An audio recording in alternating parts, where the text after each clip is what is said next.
I've already offended him and he's walked off the show. We can only look at his library and speculate about all of the books that he is reading.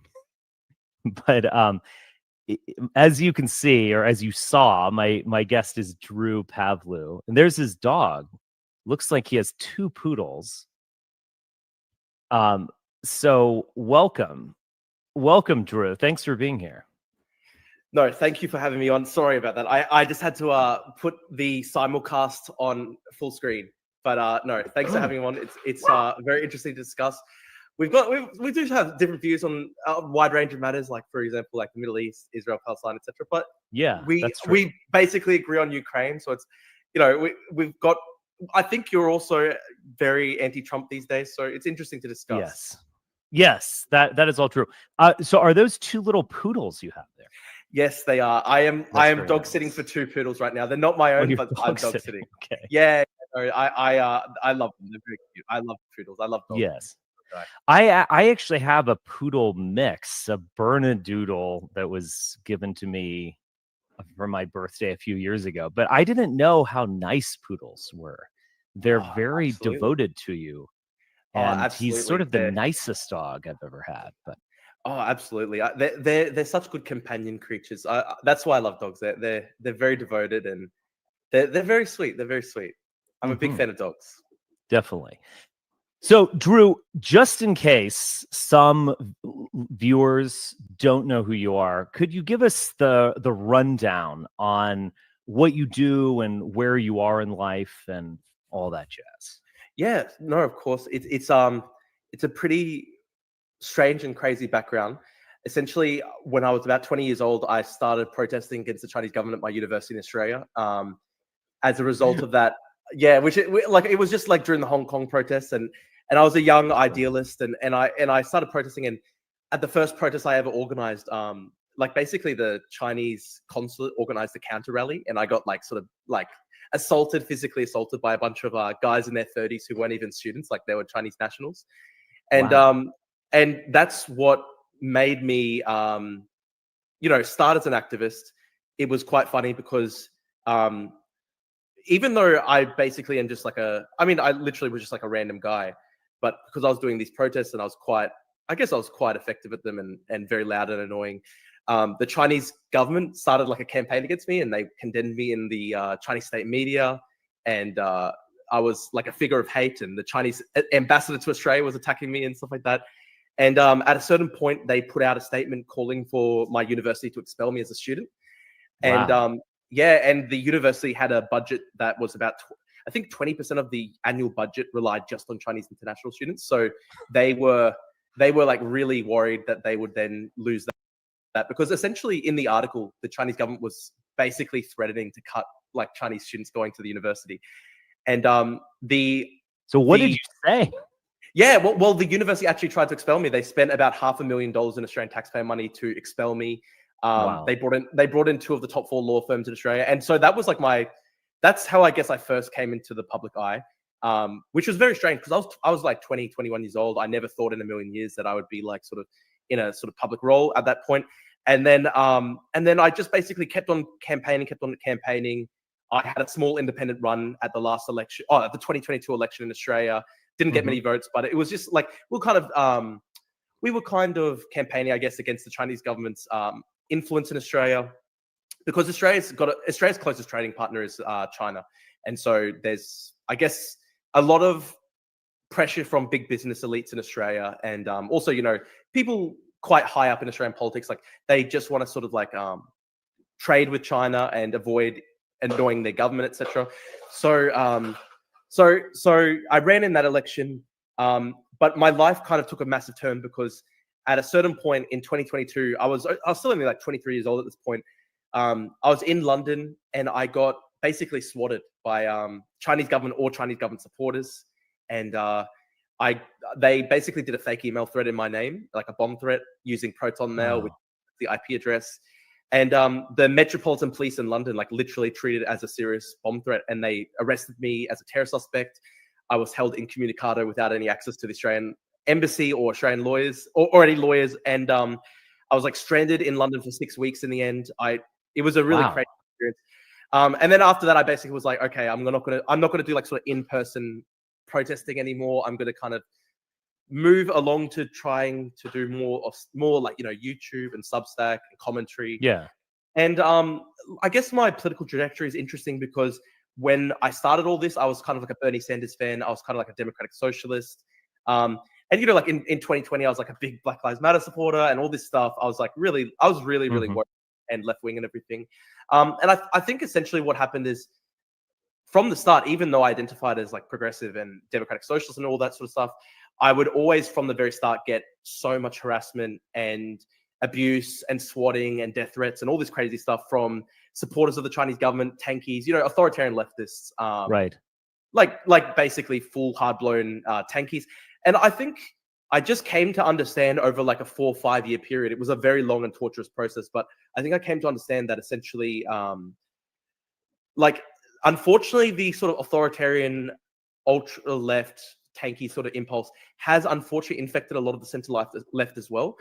And like past a certain point, constantly being abused and subjected to hatred and death threats and swatting. And my parents were swatted, and my parents had death threats against them and everything. This isn't even the worst part. I think at a certain point, Australian Federal Police called me into their offices in Brisbane and told me that they had actually intercepted a genuine sort of like kidnap plot by Chinese foreign intelligence in Australia. They didn't say it was Chinese foreign intelligence. They just said it was like a foreign intelligence plot. And which is nuts because I was literally just like, as I said, at this point, I mean, still even to this day, I'm just like a YouTuber / Twitter guy, right? Right. So, and this was in Australia. So it was obviously a really crazy thing to happen. And just past a certain point with all these people saying, you're the enemy, we want to kill you, celebrating all this stuff happening to me, I'm just like, no, I don't really identify as a leftist then anymore.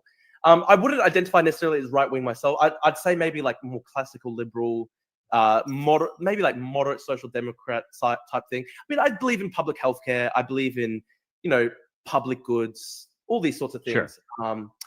But yeah, I sort of have certainly broken with kind of like the activist left because of this crazy stuff. And I've also been a big supporter of Ukraine as well. So I've been to Ukraine. I was there about 3-4 months ago, and I literally went to the Donbass. I recorded the aftermath of a Russian missile strike on a Donbass town called Dobropilya, and I walked through a residential tower block that had just basically been completely gutted by like the aftermath of an Iskander ballistic missile strike and also cluster munitions.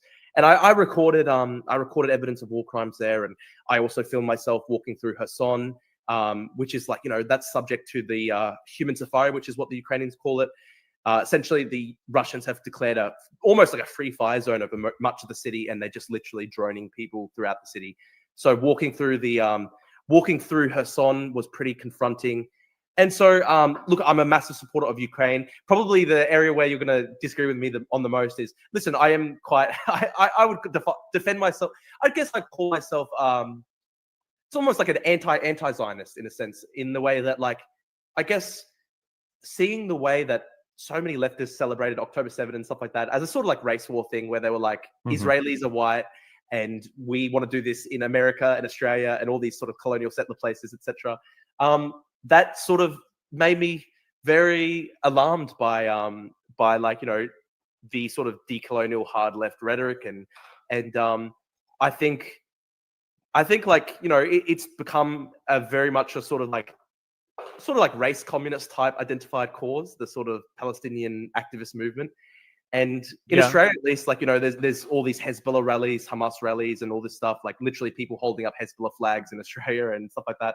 And it pisses me off. So, like, I am quite stridently against, like the sort of like anti-Zionist movement. And look, I am also somebody who doesn't like anti-Semitism. I am somebody who, grew up. I had a lot of Jewish friends, and I like, Jewish culture, and I grew up on Seinfeld and stuff like that. So look, this is probably where maybe you're going to disagree with me. That's okay. We can discuss this. Well, I'll push on all these things, but before we talk about that, I want to back up a little bit. So what is it that you said that angered the Chinese government to that extent? That's a good question. I mean, I certainly was calling for the overthrow of the Chinese Communist Party. Look, probably the thing that pissed them off the most was, look, I was very progressive at this point and stuff like that. And I guess I was using a lot of decolonial rhetoric against the Chinese government. So I was saying like decolonize Tibet, free Tibet, independent. And I still believe all this stuff. Sure. I still believe that Sure. Tibet should be an independent country. I still think that the Uyghurs should have the right to like have independence and stuff like that. That's probably the thing that pissed them off the most. Like, and listen, I was very strident in my activism. Like I guess I'd get in their faces and annoy them quite a lot. Like at one point I held up a sign that said "fuck Xi Jinping" in Chinese in like, you know, a major suburb in Sydney, and there were guys who like walked past and tried to punch me up and everything. So I guess I've been very loud in my activism. I worked a lot with like sort of like Hong Kong dissidents, Tibetan dissidents. That's probably one of the things that pissed them off a lot. Like, obviously there's like a very vulgar sort of low IQ sort of like anti-China sort of thing on the American far right. Like, so I remember like Tucker Carlson had that guy on who was like, oh, I want guys in the American military to want to like sit on a throne of Chinese skulls. And that was Right. absolutely the opposite of the approach that I had. Like, because my whole thing was, I always said, listen, I actually like Chinese culture. I like the Chinese people. I'm against the Chinese Communist Party. And I would work with Chinese dissident pro-democracy types every single year. Like, so funny coincidence of history. Like, I was born on June 4th, 1989. Like, June 4th, 1999. So 10 years to the day of Tiananmen. So I every year on my birthday, like, you know, I'm at Tiananmen Square memorials with Chinese dissident groups, the pro-democracy types and everything.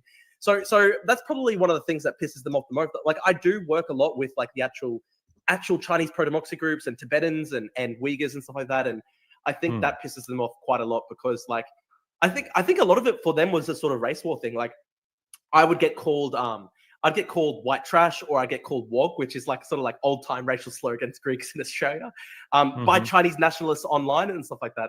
And they would, I remember when I did this first protest, like it was pretty crazy because we got surrounded by hundreds and hundreds of Chinese nationals who were pro CCP. We got surrounded on a kind of like small hill, and like literally the police came out and there was lines of police to try and hold the groups apart. And it was really unhinged because basically the leader of the Chinese students told me in front of the police during like negotiations to end the standoff, he was like, we're not going to let your side leave until you apologize to the Chinese nation. And like his crowd were chanting out stuff saying like white trash and stuff like that and everything. So I think the fact that like I was like non-Chinese but working with Chinese. Now the Zetards say you're not even white. So yeah, that's a very dude. This is a very funny thing. So it's a very funny thing because from the start when I was doing my activism, the Han nationalists, the Trotskyists, the far left people at my university who were attacking me, they would all call me like a white supremacist. They'd say Drew's like a white racist, blah, blah. And then because I was like against like Joel Davis and the schizophrenic, like sort of neo-Nazi wingnats in Australia, who believe that there shouldn't even be a single non-white person in the country and stuff like that, just like unhinged stuff. Like because of that, they started going, oh, we're going to deport Drew. He's not even fully white. He's probably Turkish, all this dumb shit. And I think it's very funny because the National Socialist Network in Australia has probably become one of the most active neo-Nazi groups in the entire world. And they have this thing called the WOG question, where they literally say, listen, we don't think that Southern Europeans or Slavs or Eastern Europeans like fully white, but they will be allowed to stay in our pure ethno state if they acknowledge our hegemony. This is literally what they say, which is really unhinged. And so they started doing that shit to me because I was against Joel Davis and Thomas Sewell, and I was saying like, you guys are unhinged, and you know, you're unhinged, you're schizophrenic, psycho. I get it, definitely. Are you Orthodox Greek? Are you Orthodox Christian? Yes, that's what I think I remember. Look, I'm Greek Orthodox Christian, and I'm not like, I'm certainly not like a kind of like Bible beating basher or anything like that, but it's something I identify with, and I do believe in like the central tenets of the Christian faith and stuff like that. And we can discuss this because I know you're like a Nietzschean anti-Christian type, and I think you believe that Christianity is like a desert religion influenced by like the Yahud and stuff like that. So we can discuss this. More than that, but okay. I want to go back just a little bit again. So what is the situation like in Australia vis-a-vis the Chinese? Because I think a lot of Americans, we think of Australia as like an island off the coast of Ireland or something, like it's part of the Anglosphere, but it's actually part of Asia. And you were just saying that China is the largest trading partner. Yeah. So what is the situation like in China? Yeah, Excuse me, look, I was yeah, Freudian slip. In yeah. Australia, yeah, Look, very interesting question.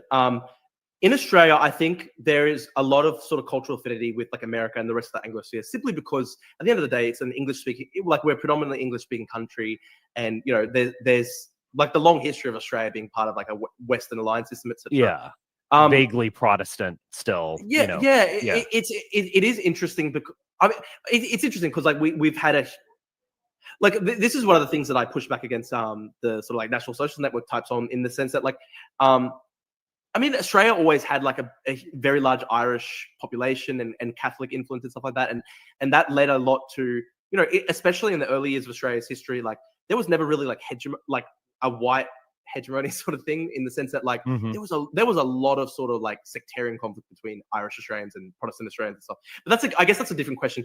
The thing with China is very interesting because it's by far our largest trading partner, and as a result of that, a lot of the top, okay, so like if you look at like the top billionaires in Australia, if you look at like the political economy of Australia, people sometimes joke that we've got a kind of third world economy, in the sense that we are like 90, I think we're ranked like 92nd according to a Harvard study of economic complexity in the world based on exports. So we actually rank behind countries like Senegal, in the sense that a lot of our economy is basically still based on the export of raw commodities, just like coal,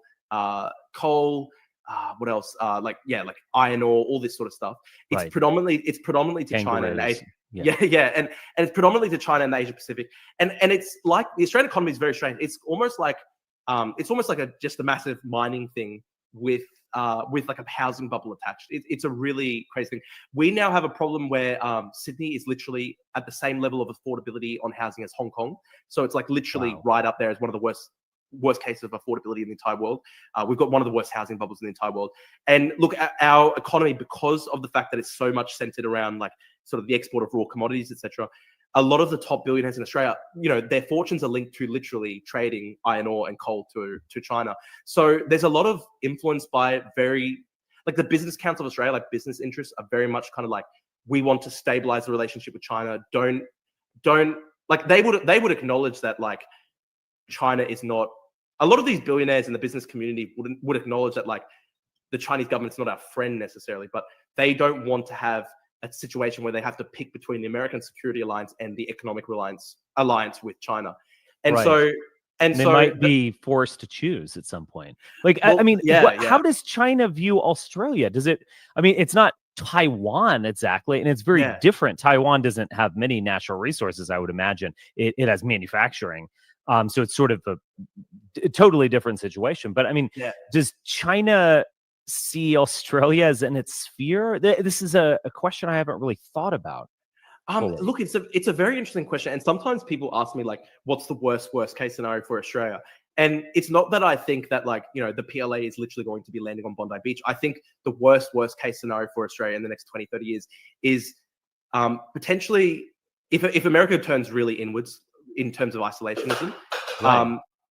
that we already have a very loud and vocal sort of part of our political elite. It's sort of like a boomer leftist type part of the elite that wants us to essentially completely abandon the American Security Alliance. And they will mobilize all the familiar arguments, you know, like look at what they're doing in the Middle East with Israel, Iran, and all this stuff. They're so evil. Some of them will mobilize conspiracy theories about, you know, Gough Whitlam's dismissal in like 1972, saying, "Oh, it was the CIA," which I don't think is true. But like it's kind of like a boomer. It's kind of like a boomer ex-hippie type, like. But it's people like the former Prime Minister Paul Keating. It's people like former Foreign Minister Bob Carr. Like they're quite influential and intelligent, sort of like very top level sort of former political elites, and they've formed like basically a lobby group where they want to cut off the relationship with America and go all in with China. And Wow. asking what is the worst case scenario? I think the worst case scenario is if America were to turn inward, if Taiwan were to fall to a Chinese invasion. I think the worst case scenario would be that sort of section of the political elite would then gain the ascendancy, and they'd basically say, we will pursue a policy of Finlandization with China. And it's not, this is, the crazy thing is that this is actually, like, this is not even outside the realm of possibility. There's a guy called Sam Roggeveen who's like, I think he's like a top sort of like security sort of intellectual in Australia. writes books about like, Australian national security, all this stuff. And he's kind of more identified with the progressive side of Australian politics. And he literally said that he once had a tweet like back in like 2018 saying like, is Finlandization really that bad? And is that really such a bad outcome for Australia? And I don't think that they realized like what that entailed for Finland during the Cold War was they had to basically remove books critical of the Soviet Union from their libraries. They had to basically engage in massive amounts of self-censorship. Their political system was under a lot of pressure by the Soviet Union for like decades. And I think that is the worst case scenario for Australia, like a Finlandization type scenario. And I think the fact that like we already know like the Chinese government's very active in Australia with like United Front groups and stuff like that. There was literally a kidnap plot against me. We know that they actually like legitimately hunt Chinese dissidents in Australia and like try and hurt people and stuff like that. And so I think like a worst case scenario is a really scary one where, look, to be honest, like in such a scenario, I'd probably be forced into exile. Like I don't know if I could actually like live in Australia. And listen, it's gotten pretty bad to the point that like the Australian Federal Police literally told me like there was a kidnap plot against you. We intercepted this. We literally had to raid somebody living in Australia. We raided their residence to stop and interfere in this plot. But to this day, 2 years later, no one's been arrested for that. They literally raided the person involved in the plot, but no one was arrested. So that shows you where we are at. I think it's a little bit similar to Britain in that the police and security forces and stuff like that seem to be very wary of. It's almost like sectarian politics have come into it, where like they're very wary of making arrests and actually properly cracking down on these people. Like there was literally a kidnap plot against me. No one was arrested, even though they knew about it and raided somebody. I think they're worried that by doing things like that, they will increase sectarian tension in Australia, because we do have a very large Chinese Australian population. And listen, the vast majority of that population are like non-political. They don't want to be involved in these questions of like, China versus Australia, etc. But we know that the Chinese government does try and interfere with this community. They dominate WeChat. I mean, WeChat is literally, at the end of the day, a Chinese government-run platform. And so they shape the discourse of what a lot of Chinese Australians read every single day and use on their social media and see in their news. And it's a pretty worrying thing, because I think we're at the stage where the political authorities are very wary of taking actual proper steps to like crack down on people who are like literally doing kidnap plots and stuff like that, because they're worried that it will lead to like, sectarian conflict and stuff like that. I was listening to, you probably know this guy, but that guy, he's like a academic at King's College London, I think, a military war studies academic. And he's been predicting like that there are a lot of elements that typically are aligned with like, a coming civil war. Like a lot of those elements exist in Britain. And one of the things that he was... Oh, civil war in Britain? Or are you talking about a Cold War? Oh, civil war. It was a civil war. And listen, I'm not sure how accurate this guy is, because like he made some comment during the course of his podcast appearance where he said like, the West is going to be crushed in Ukraine. So that immediately raised alarm bells. I'm like, okay, right. he could just be like a Z-tard who's being like alarmist and stuff like that. But he raised one point where like, you might remember this, but there was a case in Britain where there are essentially a bunch of guys at like Manchester Airport who are like Muslim British guys, and they like bashed a couple of police officers and like stomped on their head and stuff like that. And it was like a year and a half later, 2 years later, there still were not like proper arrests made, because they were like worried that it would lead to sectarian tension. So there are sort of elements in Britain where like there's worries by people in the police, like if they go in and arrest people who've done these heinous things, and it's going to lead to civil conflict and stuff like that. I'm worried that we're getting to that point in Australia when it comes to not just as well like CCP interference operations and stuff, but I think also with like Islamist Australia stuff. So like we've had like pretty hardcore pro Hezbollah rallies and stuff like that in Australia, marches by Hezbollah guys, and like there were mosques in Western Sydney that were holding memorial requiems for like Nasrallah and stuff like that. There was an ISIS hate preacher in West Sydney who made a speech, and he's a really hardcore extremist type. Like it was literally his best friend went over and fought for ISIS, died in Syria, I think. They were born in Sydney, went over to fight for ISIS, died in Syria. And his best friend, it was a very infamous case in Australia. His best friend held up a severed head and got his like 4-year-old Australian-born son to hold up the severed head on camera in Syria. And this guy, Wissam Hadid, who's like an ISIS hate preacher in West Sydney, he literally defended that to the Australian media, saying like, I see nothing wrong with that. And he's never been arrested. Yeah, and he's never been arrested, nothing like. And so there was a point after October 7 where he was giving like a kind of like speech to his sort of followers, and he said stuff like, there's like a sort of there's a controversial hadith that is only really understood. I mean, it seemed to be a very extremist hadith that like the majority of like sort of like Muslim scholars reject, but it's you probably have heard it. It's like, in the end times, the Jews will hide behind the Garkan tree and the rock, and even the Garkan tree and the rock will call out to the Muslims, "Oh believer, come out! There is a Yahud behind me. Come out and kill him." So he was giving that speech to his followers, basically saying, "In the end times, go out and kill Jews." And like Australia is not like Australia is not like America, where there are like, you know, very strong free speech protections. People get arrested for free speech violations all the time in Australia. For example, I got a $30,000 fine against me in Australia because I held up a blank sign against I held up a blank sign outside the Chinese consulate in Brisbane, like sort of protesting, like just mocking their censorship, holding a blank sign, and I got like a $30K fine against me, like because I fought it in court and then I lost, and then they ordered me to pay the fine, court fees and stuff like that. So it is a bit of a two-tier policing system where like literally I got a $30K fine for holding a blank sign, and then this guy was literally telling his followers like, in the end times, go out and kill the Yahud, and nothing happens to it. So I think it's very worrying in Australia. I think we're getting to a point where there's pretty bad sectarian tension. There's a lot of, and I think the police and the authority, like the state, doesn't really know how to deal with it. Yeah. So do you think that these tensions that you've been outlining sort of created an atavism almost in terms of your support for Ukraine? And I guess what I'm saying is you're rubbing shoulders with the Muslim element and so on. But there's a real looming threat of China, I think, in a way that there's not one in the United States. Back my parents' generation and my grandparents' generation, they would have nuclear bomb threat drills in lower school, like those things of like hiding under your desk if they drop an H-bomb or all of that.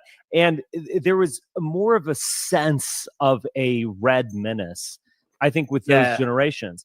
I think it's interesting that so many of these sentiments have flipped, in the sense that I think it's fair to say now, and I never would have guessed this, that being pro-Russia or being anti confrontation with Russia, let's say a Cold War with Russia, is absolutely right-wing coded. Yeah, absolutely. It would never have been that way just a few generations hence.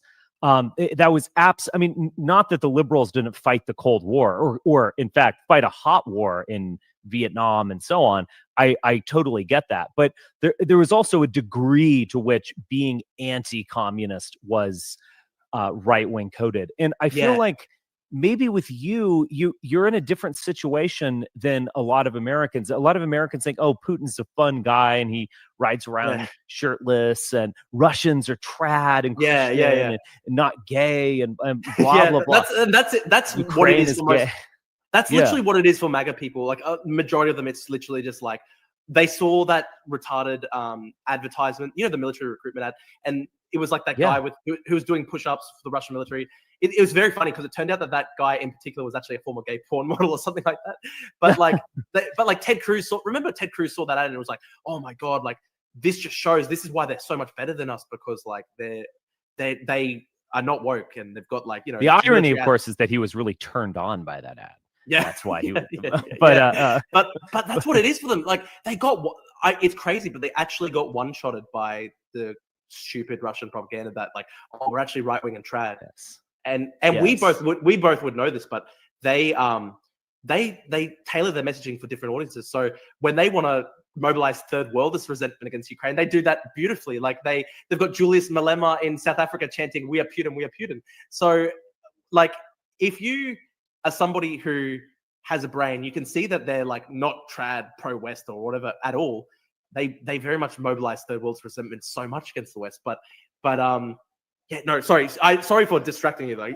I was just saying, like, I feel like even you might not articulate in this way, but a looming totalitarian threat, I think, has made you, a former Bernie Sanders type, embrace the West in a way that you don't see that here. Yes. Yeah, I mean, that's true. I think that's a probably good accurate yeah, description of- because it's real, and I think it's not real for so many Americans. I think we're getting Yeah. dissociated from reality, but we're also getting dissociated from the myth of the Cold War, that America is standing for anything. I mean, at one point, Jordan Peterson basically said that Putin sees wokeness encroaching. It's not really NATO, or maybe it is NATO. NATO is just armed wokeness. So it's like gays with guns. That's what they say. Encroaching into Russia, and he needs to rescue Christendom. And it's so unhinged. It's so stops here against Ukraine, and that's that was his way of articulating something that I think is very, very common. Whereas earlier, the notion of being an American, I mean, the Soviets, yeah, you'd more likely call the Soviets wogs or whatever that I don't really use that term, but you know what I mean. And they were some Asiatic totalitarian. It's funny, and we're the Iowa farm boy standing tall against, everything that's strange, unholy. Yeah, it's very strange. And I think what this means is that essentially, like, the Russians have just mastered propaganda. And I think the sad thing is that in terms of information war, like, their information war is like literally 1,000 times effective than their like actual real world military operations in Ukraine. Yes, because like they like, dude, it's been 11 years and they still haven't conquered the entirety of the Donbass, and yet they have actually somehow managed to cleave off like a huge portion of the American right wing into thinking that, like, oh, we're the so-called bulwark of the true sort of like white Western world against, like, like the globalist libtards who are importing like Muslims. Like, this is how they present it, right? It's actually a funny irony, because if you look at it, like, Putin is way more receptive to Islamism than like any actual Western leader. Like like there was like some stupid propaganda third world slop that he did a couple months ago, and like Sheikh Soleimani, that guy that Nick Fuentes tried to do the Christian Islamist alliance with, like, it's so funny. This guy, he's like a Pakistani guy living in Britain. He shared it, and it was like Putin kissing like a gold Quran, like with Kadyrov in like a Chechen mosque. It's like, can you imagine if Keir Starmer did that? Like, holy shit! Like, every one of these sort of like MAGA people would literally have a brain aneurysm if Keir Starmer was kissing a gold-plated mosque. Oh, no, it's like kissing a gold-plated Quran.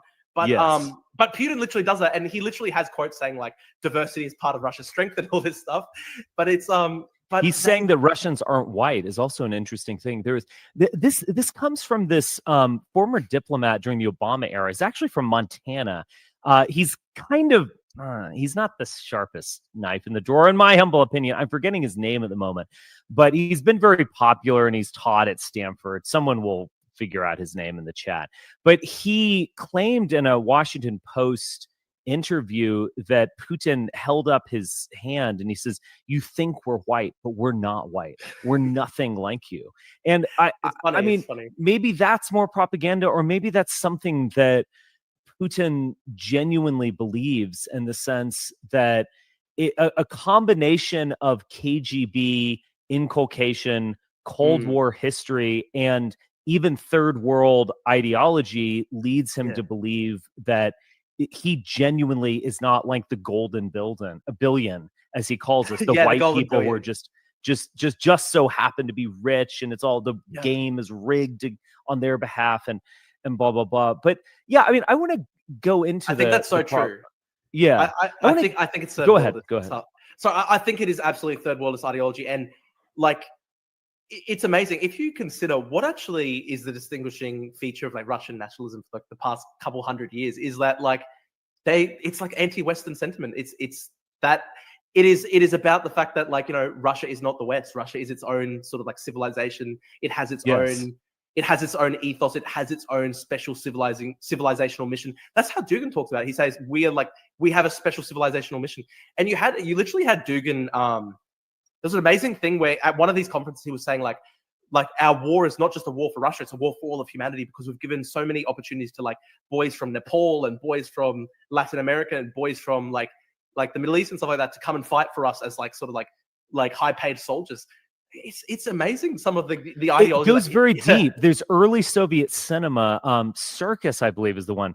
Luckily, we have my friend Boris here who will correct me when I mangle Russian words or misremember various diplomats. But there's actually a famous Soviet era cinema in which a white woman with a black child escapes to the Soviet Union, and it's almost like BLM propaganda or something. It's very funny, but it's like the black child in racist America, he's hated, but now as a Soviet citizen, and he's embraced, and it's very fascinating. They pull on a thread that's actually very deep.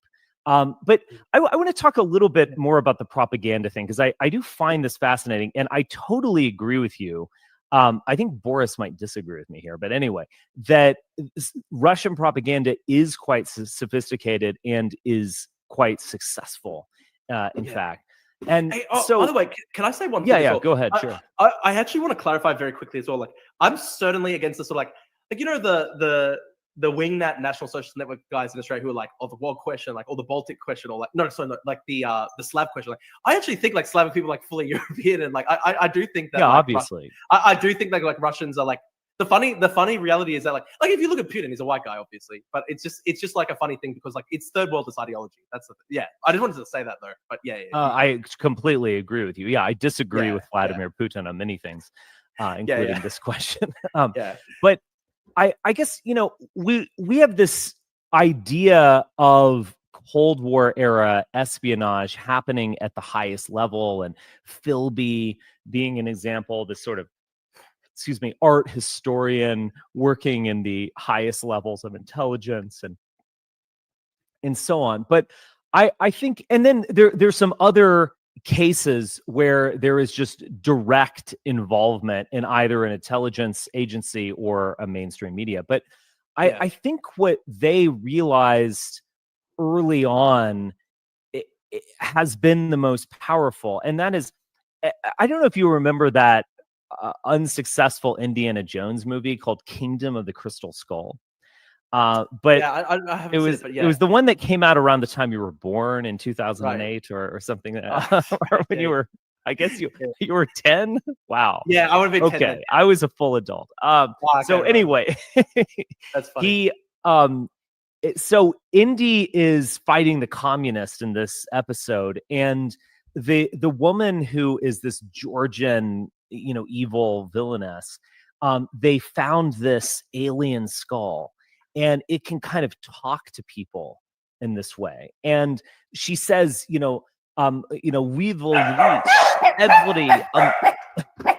Sorry about the dog. Oh, no problem. We will reach every man, woman, and child in America, and we will make you think like us. You will dream like us. You will be us. And it's this terrifying notion of like radio waves going across the Atlantic Ocean into Oklahoma or something, and turning people communists. And so it's a kind of metaphor for propaganda, but I think it's a very good metaphor for propaganda, because you can go into high level places and you might very well get arrested or killed doing that. But going into low level places is open season, basically. And so a lot of people, you'll hear this from the tanky left or the right, where they'll be like, oh, they bought some Facebook ads in 2016, and it was like Jesus Christ arm wrestling Hillary Clinton. Oh, it's so stupid. It's not stupid, actually. Yeah. That's how you reach people. And that's also the tip of the iceberg in terms of influence. And so even, there's like an RT model, and I went on RT a number of times back in the day. And they would have me on to say what they wanted me to say, in effect, which was American foreign policy is terrible, Iraq war bad, blah, blah, blah, blah. But basically, they would allow you to say almost anything so long as it could be conceived as anti-NATO. So it's like, I disagree with Obama in Libya, so that's sort of anti-NATO. Or, the Iraq war and the neocons. Oh, you hate them? That's kind of anti-NATO too. We'll fold it in. So, but you could also say, I believe in aliens, and that's kind of anti-NATO. Or I'm transgender, and that's kind of anti-NATO. Like there was total tolerance so long as it could be directed towards that end. And a similar thing with Tenet Media, which followed up RT, and which I think was a very small thing, granted, but it was the tip of the iceberg of how they think. And so it's like you can go and bribe a diplomat in the State Department, or you can find this official and regulations and sneak in guns or whatever. You can do all that, or you can actually affect people at the root level of a society. And do it in a kind of funny way. Like, it's not the Voice of America way where it's like, let's play Elvis Presley or rock music, America great, freedom, Yes. That's kind of above board. You can affect their minds quite subtly. And it's the nihilism. And nihilism as well. It's so different to, as you say, like the American model, where it's like blue jeans and Elvis Presley and like making an actual positive case, like, our system, democracy is the best. The amazing thing about Russian propaganda, and this is probably why it's most effective, is the nihilism inherent to it, because they don't even try and say that they're better than anybody else. They just say everybody else is just as cynical and evil as us, and like, you can't believe in anything, and you can't trust anything you see. And they also just take the pre-existing divisions that already exist in society. So this is what the tankies make fun of. They go like, oh, well, wow, like, is it really true that the Russians invented, like black nationalism in America, for example? Of course not. Like, because, one of the things that they did was that they were funding like black nationalist movements in America, or like they funded the Hammers or whatever they were. That sort of stuff. And people rightly go like, well, it's not like they invented that. And of course they didn't invent that. This is a pre-existing division that exists in American society. They acknowledge that, and they actually play on that. So that is certainly the thing that makes it so much more effective than other forms of propaganda. They don't even try and make a positive case for their system. They just look at your society, the pre-existing fault lines that exist. They play on those pre-existing fault lines, and it's all about nihilism and cynicism. You can't believe anything you hear. There is no such thing as good in the world. There's no such thing as, it's literally just pure nihilism, and that's what. It works because there are already those existing divisions in society. There's already like a level of demoralization in the public and all this stuff, and they play. It's a much more effective strategy for subversion than just like, because imagine if they come in and they go like, like, we are a better model. You should follow our ideology, which is like, Russian third world, which is what they did. They would be like, the kitchen speech with Nixon and Khrushchev. It was like, we can make more blenders than you can. Yeah, exactly. We're going to crush you, and so on. They don't even bother suggesting such nonsense anymore. Nothing. It's instead, it's like reality isn't real. Like, you don't know. I think very deep. I think the only way that they actually try and say that they're maybe better than America or better than like European cities is like, there's that genre of slop content, and it'll be those kind of like accounts that are like in Invincible West or whatever, and it'll be a guy running it from Pakistan or whatever, and like they'll like it'll be like Radio Genoa is actually a better example, and it'll be like they'll take a photo of like the widest, richest district of Moscow, and then it'll just be like, girls walking down the street, and they'll be like, what do you notice? And then they'll take like a photo of like, and then they'll like juxtapose it with like the most multicultural area in like England, like Birmingham or whatever, and it'll just be like guys walking down the street who are like Muslim, and then they'll be like, what do you notice? And it's like, dude, you could go to Chechnya and like do the opposite. That's probably the only one area where they like try and actually say like, we've got a better, when they try and do that whole we are more traditional, we are more but that as you we have trad the hot girls, like all hot chicks trad in Russia. That's a minority of their sort of propaganda approach, though. I think the majority of it is more just like pure nihilistic slop. Like, if you think you're better than us, no, you're actually just as bad as us. All that sort of stuff.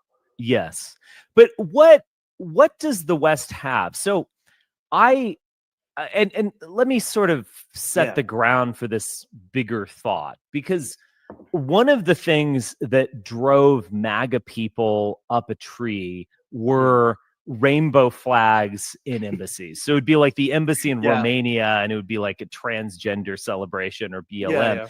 And I basically get it and agree with their like, being perturbed by this at the very least. But I don't think they're fully thinking it through, because I do think that was public diplomacy, and I do think that was largely successful public diplomacy, and that the rainbow flag, as cringe as it is, also suggests many things that straight people want, which is Yeah, that freedom, movies, Blue Jeans, U2 Yeah. albums. I've been going back to the 80s for these deep cuts here, but also just the ability to make money, the ability not to be beholden to some oligarch and a bureaucrat, or get drafted in the army, etc. It's a metonymy, I guess, or metaphor of a much bigger thing that actually still is attractive. Yeah, look, if you're like a woman growing up in a society that's like still pretty feudalistic, and you're subject to stuff like arranged marriage, and there's a lot of direct like authoritarian control over your day-to-day life, it probably is like they're probably not thinking literally about drag queen story time when they see that. They would see a rainbow flag as like as a symbol of you can choose what you want to do in your own life. And I understand that too. Listen, I do think that a lot of woke stuff is annoying. I think it's annoying that they added the triangle to the pride flag. I think they should just go back to the normal flag before that, before they added like, the triangle and brown, all this stuff to it. I think it's interesting. Like for a lot of these MAGA guys, I think they literally think like and I said this to Richard Hanani, and I think he's like taken up theme a little bit too, because it's a funny line, but it's basically like, they think like, oh, because the West has drag queen story time, we should support Russia. And it's like, no, that's actually a retarded reason to support Russia. Like, I'm not a big fan of drag queen story time myself, but I'm not going to then go out and like literally support the enemies of my civilization that literally, like, they literally are on state television in Russia every day talking about nuking London and nuking all these Western cities. I'm not going to support that because of fucking drag queen story time. So that's the annoying thing. That's like the element to it that becomes annoyingly suicidal. It's almost like that part of the far left that I hate too, which is like, it's like a sort of like suicidal approach. Like they hate themselves. They hate the West. They don't want it to exist. And then you see that now as well on a big part of the far right, where there's like that guy, I think his name was like Darren Byler or something like that. He was appointed to a senior position at the State Department by the Trump administration. Like Darren Beattie. Yeah, Darren Beattie. He literally has posts. Very dangerous character. Very unhinged. So he literally has posts saying like, he was essentially saying that like, we shouldn't support Taiwan because Taiwan has gay marriage, and therefore like China should invade it. It's like, that's like an actually like, I'm obviously like, being a bit hyperbolic in characterizing his views, but that's essentially he thinks like that. Yeah, he basically thinks like that. So I think that's a really evil, sick way to view the world, because it's actually kind of like a mirror image of the kind of like far left tanky sort of self-hatred thing, where it's like, we are inherently evil, therefore an outside power should come and destroy us. And it's actually it's also wrapped in nationalism. It's just this funny thing, because it's like I can, even in certain moods, I can get into a anti-American sort of like new right French philosophy or something, in the sense that, wow, you're making a lot of points. It's sort of an aristocratic lament, like the revolt of the masses lament about democracy and gross capitalism and fat freaks shopping at Walmart on Black Friday. I mean, I get it. I 100% get it. And look, fact. But I'm not American. Yeah, okay, go ahead. Sorry, not to cut you, but like, I'm not American, obviously, and like, despite what I've joked about that I am American, but like, I'm not American, and like, it can be annoying, like when we get but when we get elements of American culture that are annoying, like for example, like when we get like these huge F-150 trucks that like Australian streets like are literally just not even built to have these trucks on them, and like stuff like that, I can get like I get that sort of like French thing where it's like le wokisme, like the American, like the, it is annoying. Some elements of American culture are a bit annoying. I can understand that, but again, it's not justifiable. Like, it's not justified like literally kill Western civilization, kill everybody because like I don't like F-150 trucks down small Australian streets, like, yeah. Right. No, I totally get that. But I guess to go back with it is that Darren Beattie, again, I think Darren Beattie is a highly suspicious person, to put it mildly. But someone like that, they wrap up this sort of half-baked American anti-Americanism within their nationalism. And I guess what I'm getting at, it's getting at a something that's really wrong and so on. So like or MAGA, make America great again. Well, what do you mean by that? When were we great exactly? How are you going to do it? And what they it seems like so many of their policies are contradicting these kind of halcyon days of Americana, like the 1950s and the 1980s. What was America doing in the 1950s? We were paranoid about Russia. We were expanding abroad. We were fighting wars in the Far East. What were we doing in the 1980s? Well, we had kicked the Vietnam syndrome by then, and we were moving towards a global platform for what it means to be American. And all of this sort of woke stuff or liberalism was born at that time. So I get to re-articulate what I'm saying here is that Trump seems to represent this end of the American century while endorsing the American century in this unconscious way. I know I'm making this terribly complicated. I know Nietzsche said the intelligent man is the one who can clarify a complex idea. The fraud is the one who makes a simple idea complex. So I'm trying to clarify here. But I guess what I mean is, if you look at the instincts of MAGA, it's basically fuck the world. They genuinely don't care if Ukrainians are bombed. And it's like, we can use that money here at home, even though they've just cut They don't even Medicaid. want to do that. Yeah, I know. They don't even want to do that. Yeah. Oh, but they genuinely hate the rest of the world. Yeah. They genuinely don't like any sort of projection of power, etc.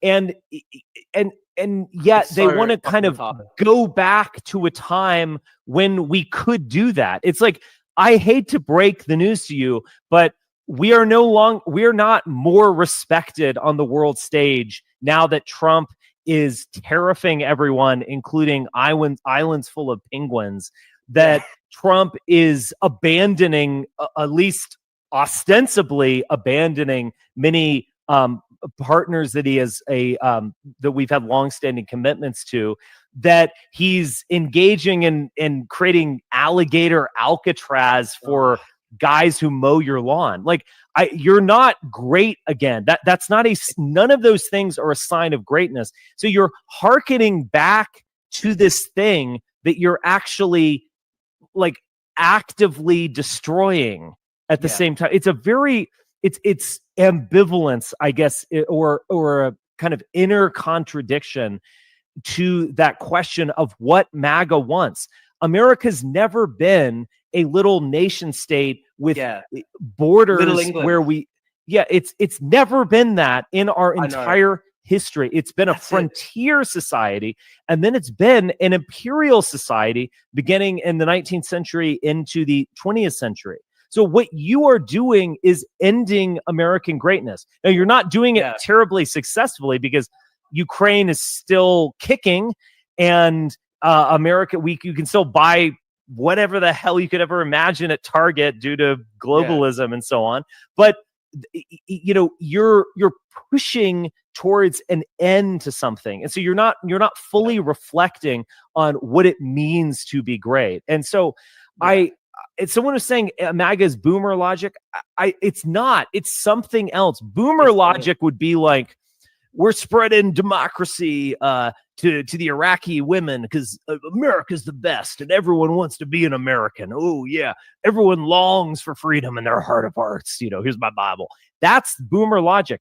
What we see with MAGA is something different. It's very provincial. It's very provincial. That's the American heritage thing. It's very disturbing to me. I've talked about MAGA as a third worldist movement, and I actually genuinely think it is.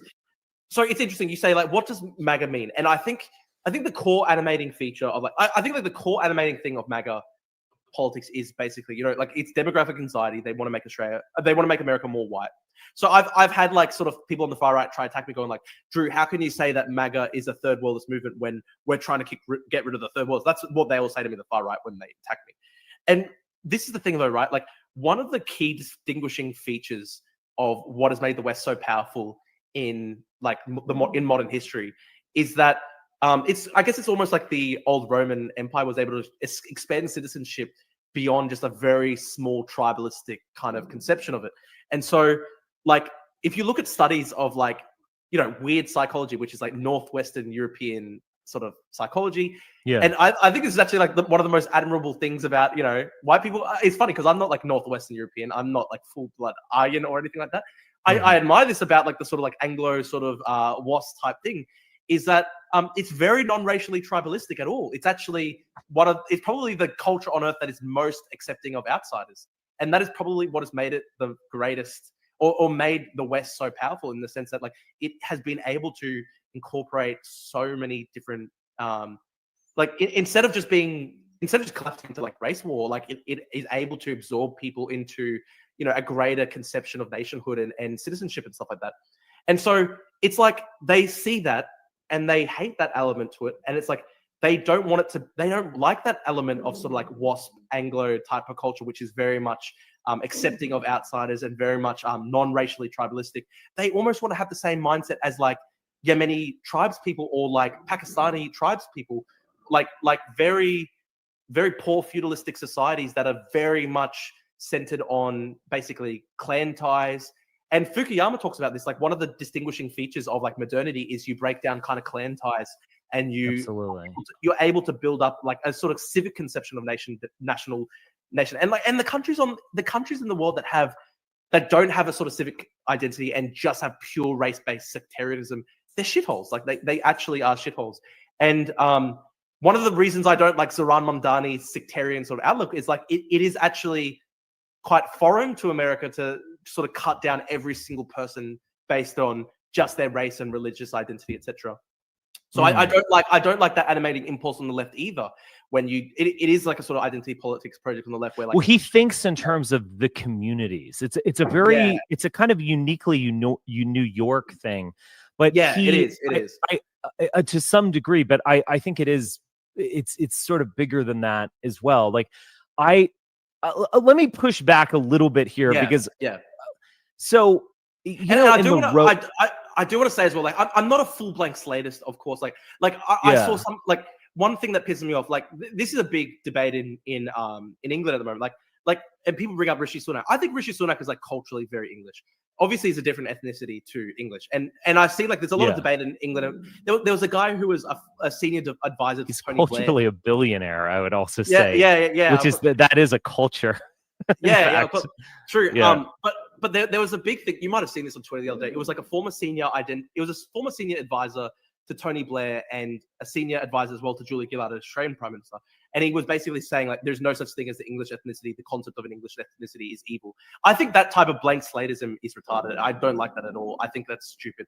All I'm saying though is that when I talk about like going beyond pure tribalism though and having a much more civic nationalist sort of conception, when I'm talking about that, what I'm talking about is like, it's very much a different sort of conception to like the JD Vance. You know JD Vance's thing in his speech where he was like, my ancestors are buried in the grave plot in West Virginia, and and Tucker talks about that as well. And like it's almost like a sort of like necropolitics, very depressing outlook where it's like the whole of society should be restructured in the sense that like we should all just be living down the street from like where our grandparents are buried. Like we should not have mobility.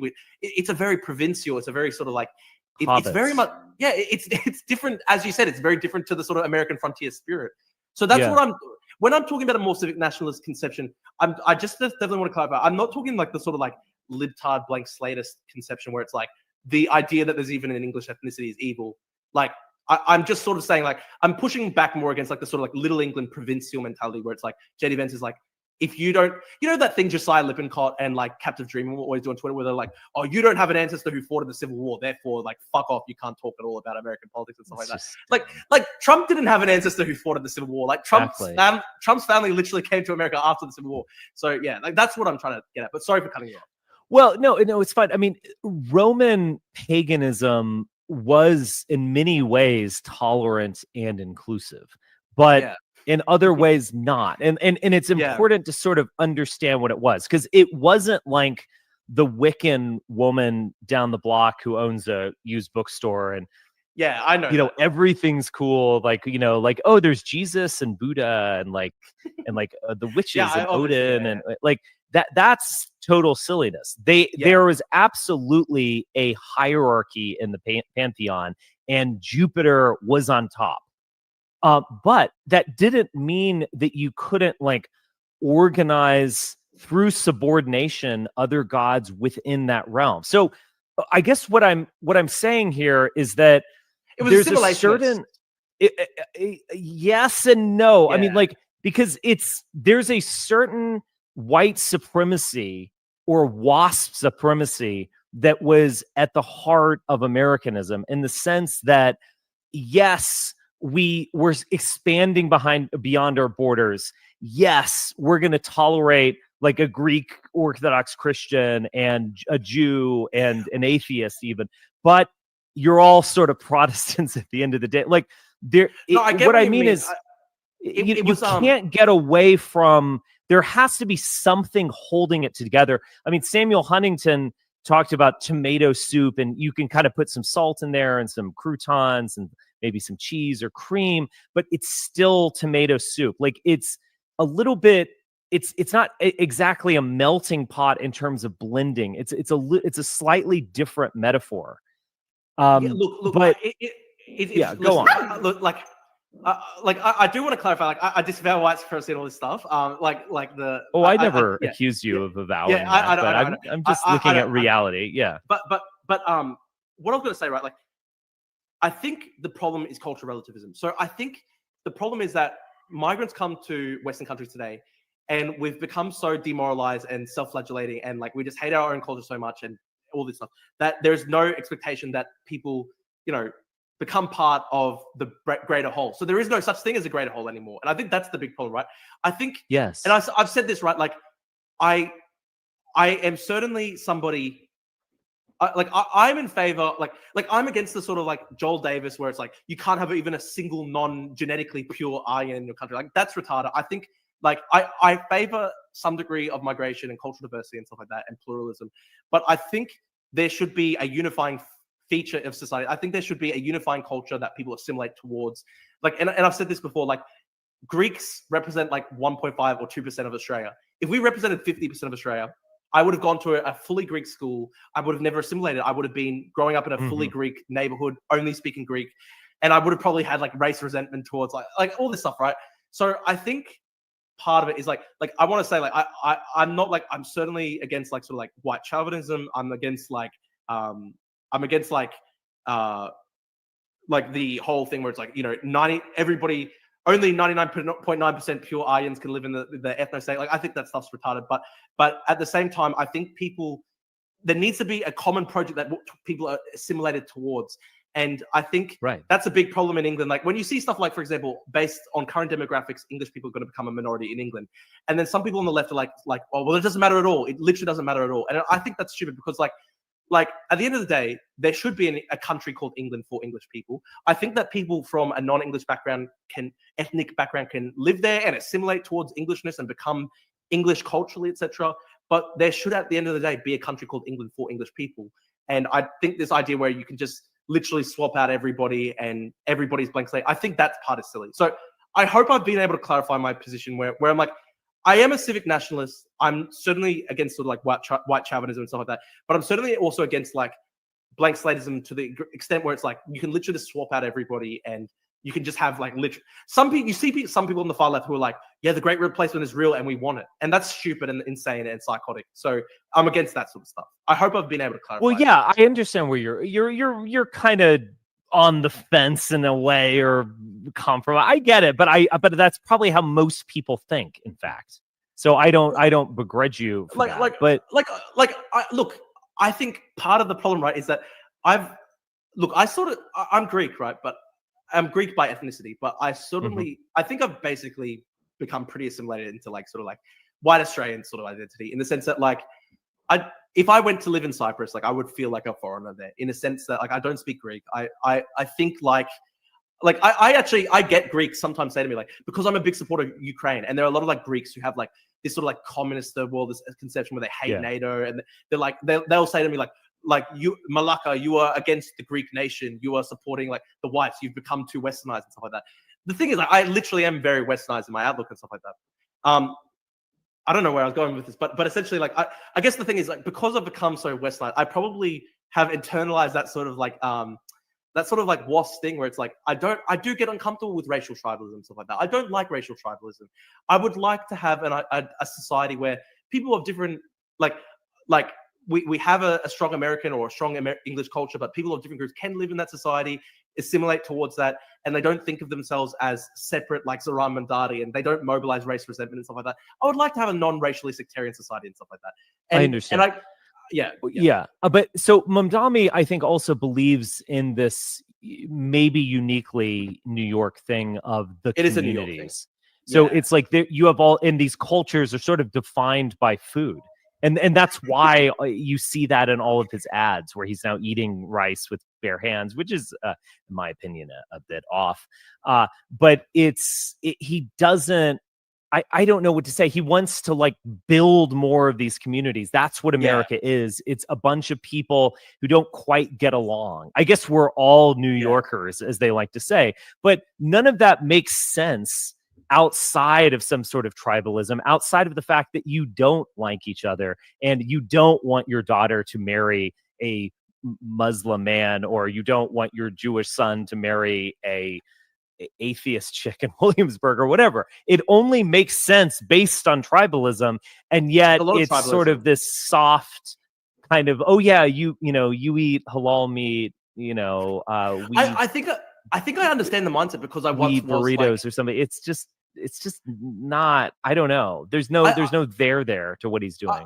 I think I understand the mindset because like once came from that kind of like left wing blank slatist like approach where like I think like 5-6 years ago, like it's funny because like back then, I was 18, I was much more immature and everything, and like when all these leftists started attacking me saying you're a white supremacist for opposing the Chinese government, I think like my approach when I was like 20 years old, because I was much more immature and younger and stuff, like I tried to like out left them, and I used to be like, well, I'm not white, I'm actually Greek, which is people of color and stuff like that, which is like it was all cope, it was cope. I was trying to like, I guess I was trying to like, it was like virtue signaling. You was like trying to get like oppression points almost sort of thing, and I think but I think I understand the mindset because back then when I had that type of mindset, I used to think like, oh, like, if these societies were like much more diverse, there will be less racism.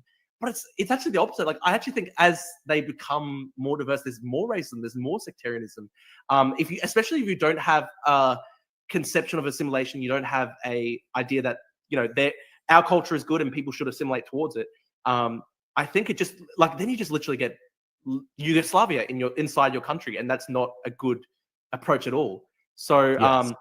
I think in my own naive, like sort of like leftist internationalist worldview when I was like 20, like if you ask me, I think I actually can kind of understand how they think because I once thought like that. I thought like racism is bad, therefore like mass migration will lead to less racism, and it's like, no, dude, that's actually not going to be the case at all. I think actually, unfortunately, like you look at countries like Britain, there's going to be massive amounts of really psycho, scary, terrible sectarian conflict and race-based conflict, and I don't like that. I don't like race wars. I don't like race riots and stuff like that. I don't like that to happen.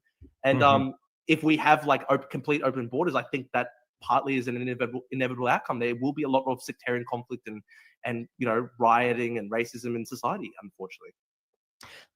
All right, let's shift the subject of the conversation to Israel. So yeah, that's a big one. Okay. Well, I tweeted this out, and I've said I've seen other people tweet this out as well, where because everyone lines up in a kind of curious way on all of these questions. And if you're pro-Ukraine and pro-Palestine, you're a libtard. Yeah, not libtard. It's like left in anti-imperialist type stuff, anti-authoritarian. Supposed to be. Oh, maybe. No, I disagree. Let me finish. Okay. So if you're pro-Palestine and pro-Ukraine, you're a libtard or Richard Spencer, I guess, or like you're one or the other. If you're pro-Palestine and pro-Russia, you're a tanky. If you are pro-Ukraine and pro-Israel, you work at a think tank in Washington D.C. You're like David Frum. You're like an Atlanticist. Exactly. Yeah, exactly. I get that. And then if you are pro-Russia and pro-Israel, you're evil. Yeah, look, you're MAGA though, because that's MAGA. Yeah, look, and that's pretty much a Kahanist kind of worldview. And listen, I'm very much against Kahanism. And look, I think Israel should exist as a country. And I think that basically makes me a Zionist, right? But at this end of the day, I'm certainly not one of those. Like, there are obviously different ideological currents within Israel, and there's like a lot of like Russian Israelis who are like pro-Putin and really extremely authoritarian and psychotic. And like, I think that's really bad, obviously. Yeah. And I think, and look, I've criticized Netanyahu's foreign policy in the past because like he's been very pro-Azerbaijan, which is like, I think Azerbaijan is a terrible government. They've been ethnically cleansing Armenians. He has in the past made overtures to Russia and China. I think perhaps less so because I think it's pretty clear in Israel right now that Russia's promoting like a lot of this like psychotic pro-Hamas, Hezbollah propaganda shit online and stuff like that. But in the past, they certainly have made a lot of overtures and stuff like that. Yeah. I do want to say there is that sort of American boomer.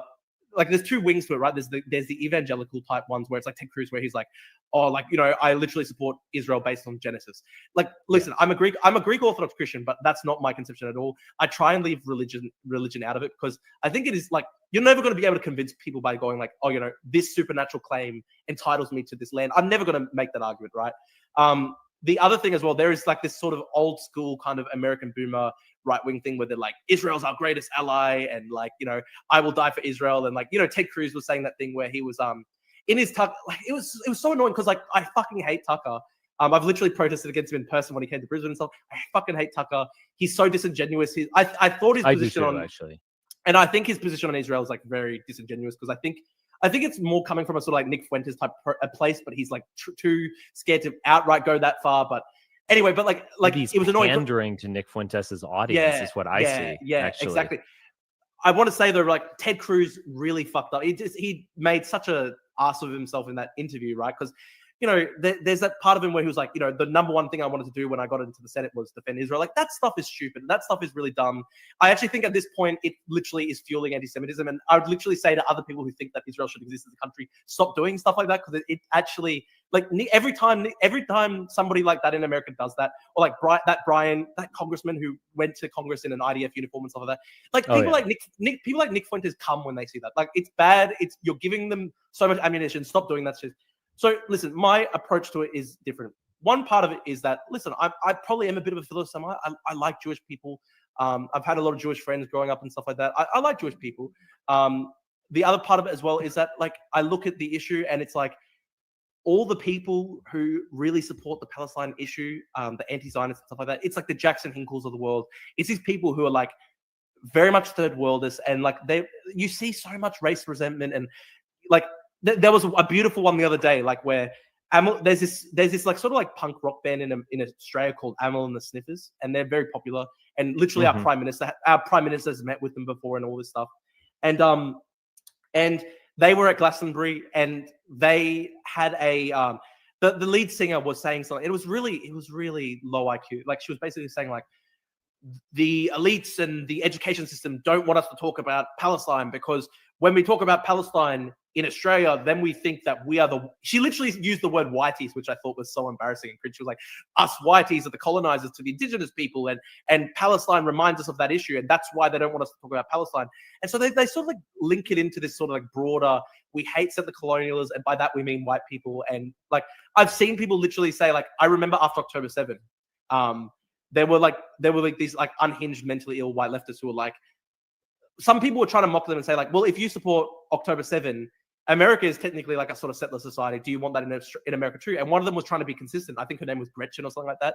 She's like someone who had like 50,000 followers. And she was like, listen, I wouldn't enjoy it, but if Native Americans rose up and wanted to kill me like on October 7, I would hide, but I wouldn't like say that they don't have that right. Like, I would accept it. And I'm like, that's mental illness. So part of me is like, I see very much so that like it's mobilized this kind of like, you know, Frantz Fanon style anti-West, like anti-white people sort of like very much a race war genocidal mindset. And I saw all these people like listen, when October 7 happened, I was just on Twitter the whole day and I saw like I saw like the piles of bodies of like old grandmas that they had shot up at a bus stop in southern Israel. I saw the aftermath of the Nova Music Festival, where it was like literally just hundreds of teenagers at a music festival, and like literally just there were just bodies piled on top of each other and stuff like that. And like I saw these people go like, remember that famous tweet where that lady, I think she was literally like Somali American, and she was like, "What did y'all think decolonization looked like? Vibes, papers, essays, lose."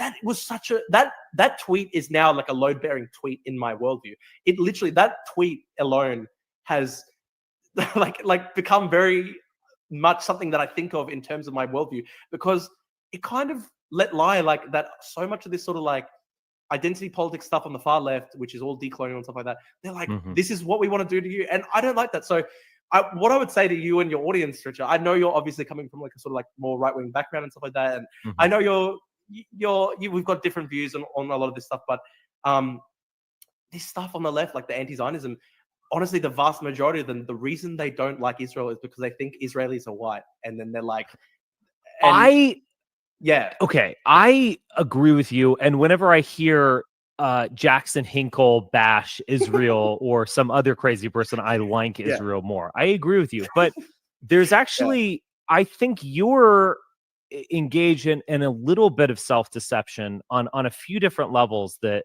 I'll outline here. Okay, so I'm interested.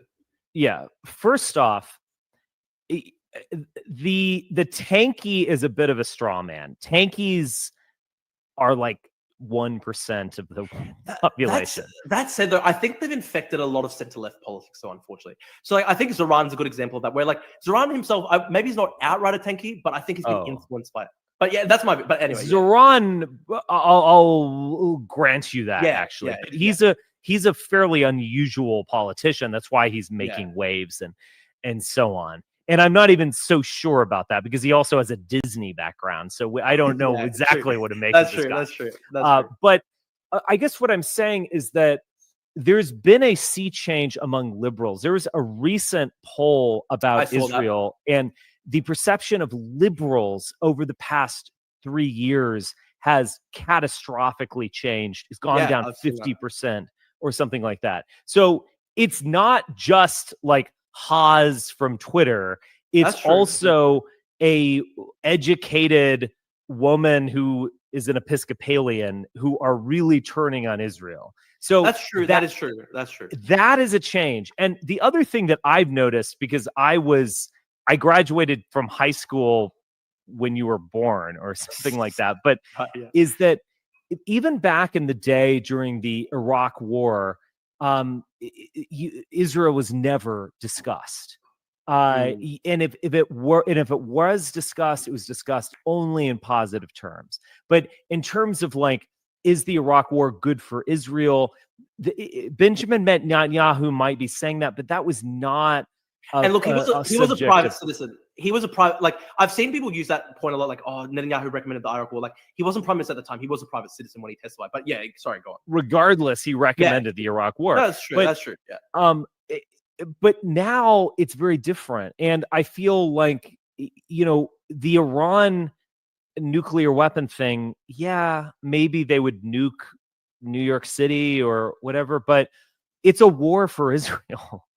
And listen, I find it hard to even conceive of it otherwise.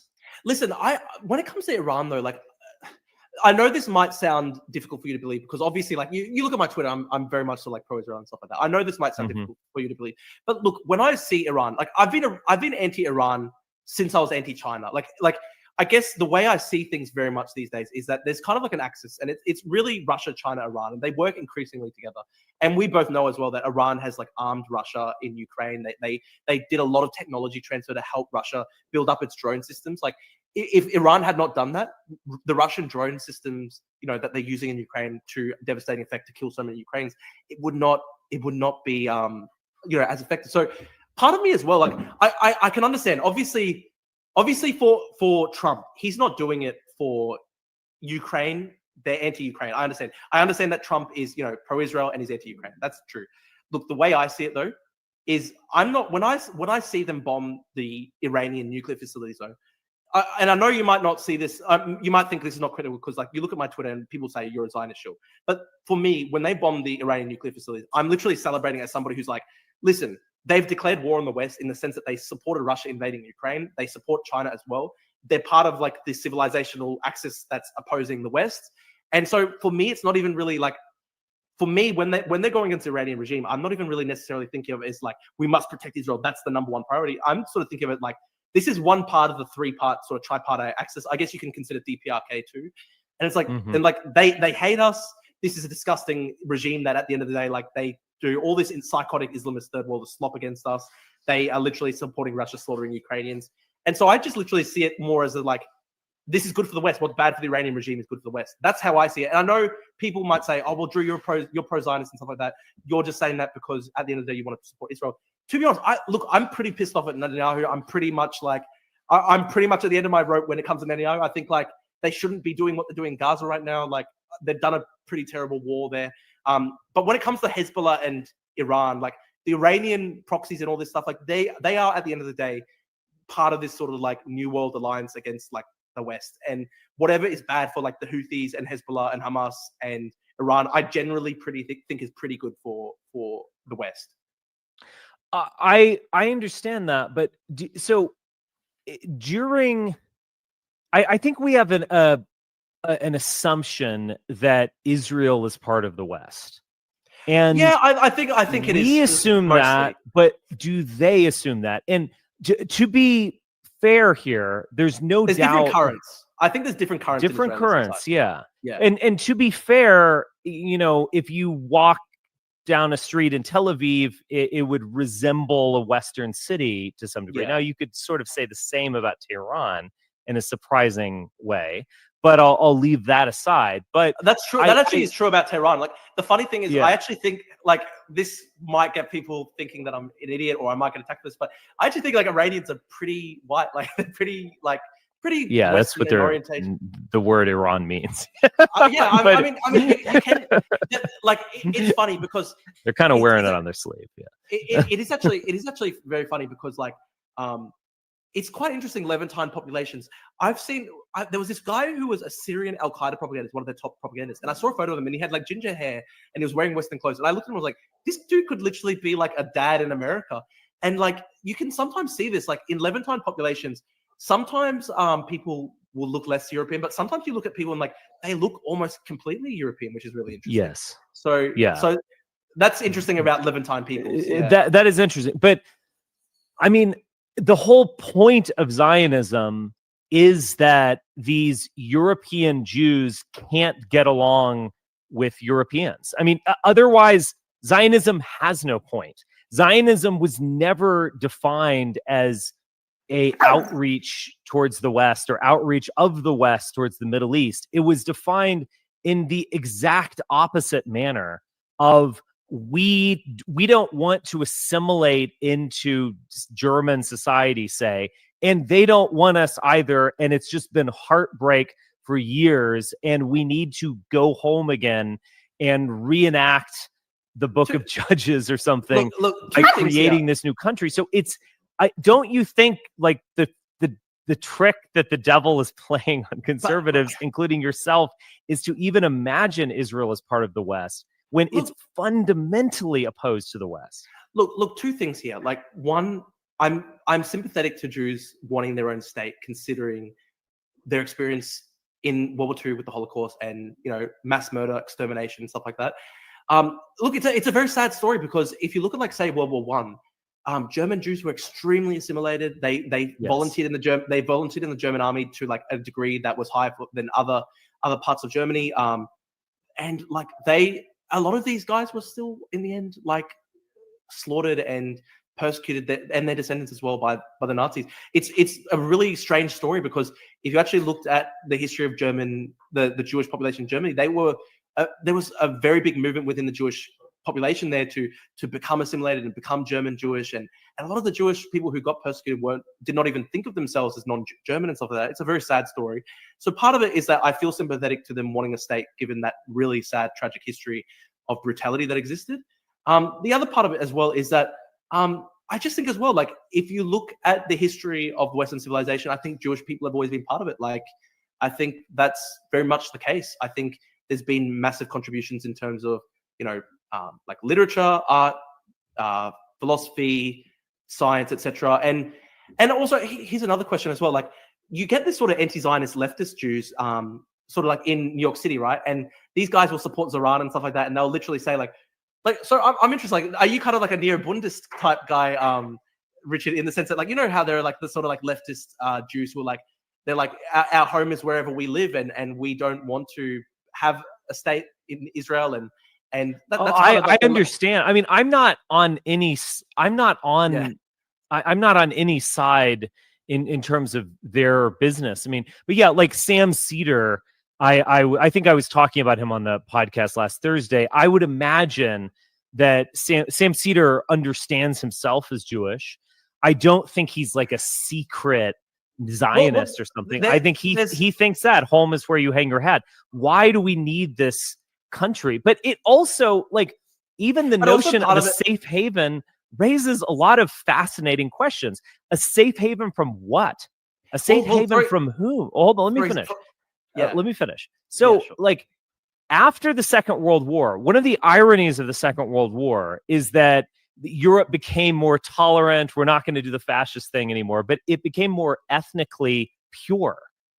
Tony Judt, who's a left-wing or liberal, I like that historian. He's an interesting historian. I like him. He nailed this on a macro level. Like even German expulsion from the Soviet Union made Germany more German, and Jews had been killed. Many had exited towards the Middle East, and so you had had this kind of crazy situation where the fascism sort of won in some weird way, and don't take that too seriously. This, you understand, in a kind of metaphorical way.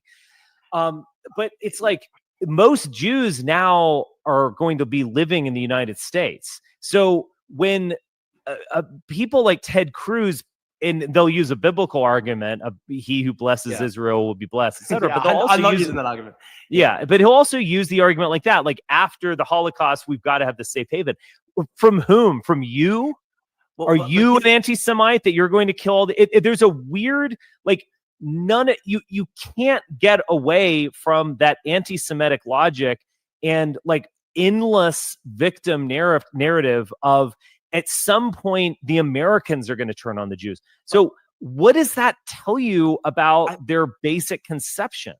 I think you have to understand though, Richard, as well. Like I mean, two things here. One part of it as well is like, half the population of Israeli Jews who live in Israel are actually not Ashkenazi. They're Mizrahim. So they're descended from populations in North Africa, the Middle East, Central Asia, and stuff like that, where they were essentially ethnically cleansed and expropriated.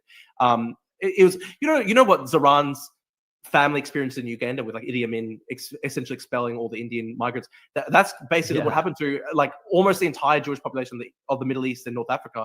And a lot of the time, like they don't have other forms of citizenship. They don't have like there's this like strong narrative on the left where they're like, oh, there's no need for Israel because all the Jews can go back to Brooklyn. And it's like half the population of Israel, half the population of Israeli Jews are guys like Ben Gvir, who are actually like his family got kicked out of Iraq. They were Kurdish Jewish people. And the sad grim irony of all this is that it's actually the Mizrahi Jews who've been expelled from the North Africa and Middle East and everything.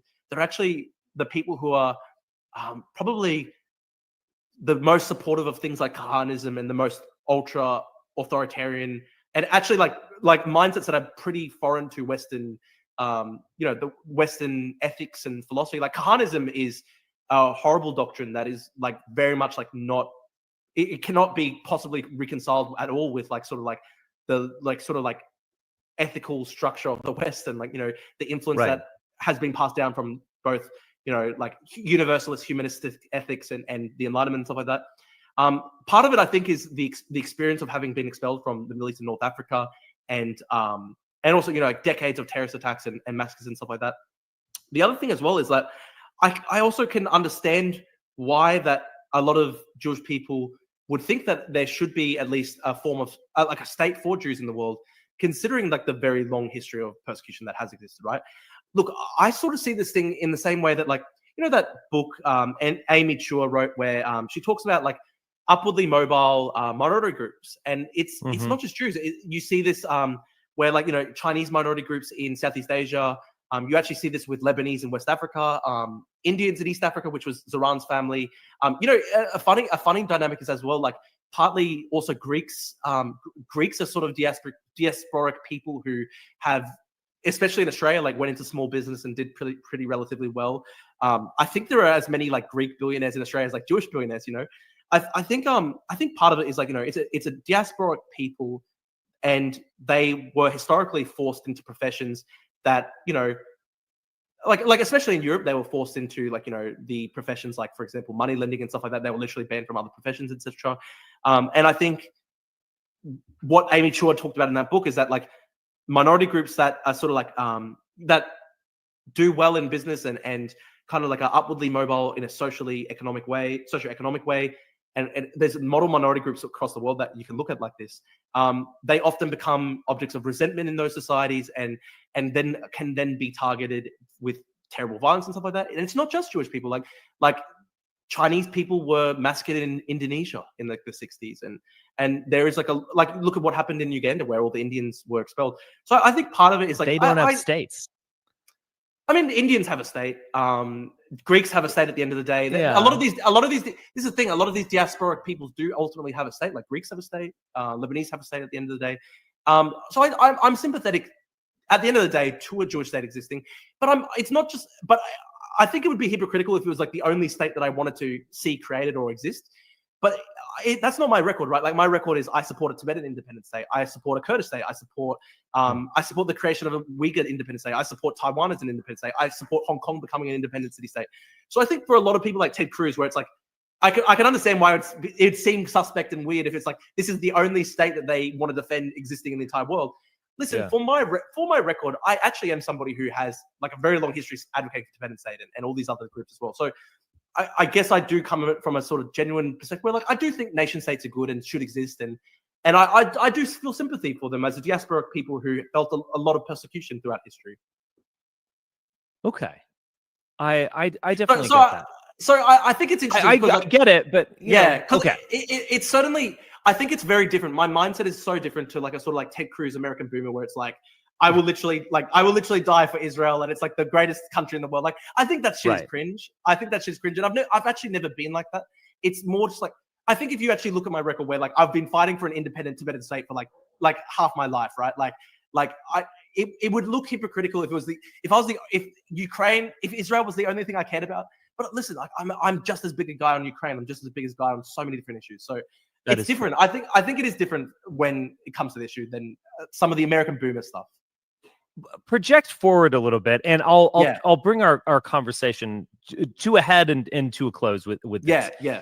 Project forward a little bit in terms of Trump's first year and what that means geopolitically, and just to get you sort of thinking a little bit. I definitely feared a war in the Middle East, or basically I feared what happened with Donald Trump over the past few weeks. Yeah. Now we seem to have averted outright. Well, we're at war with Iran in effect. Iran's at war with Israel in effect, but we seem to have avoided the worst. I did always think that I never thought it would be boots on the ground, and I thought that sort of Tucker argument was pretty disingenuous. But I do see your point. It is kind of a state of quasi-war. We got close to it, but also like America is at a stage where I don't know where we're going to put boots in the ground. Like we don't put boots in the ground in Ukraine. We don't do a no-fly zone in Ukraine, which I 100% supported. We like to sort of bomb and run, and I'm not sure America really has the will to do what we did 20 years ago now. I think you can make of that what you will. It's sad in a way.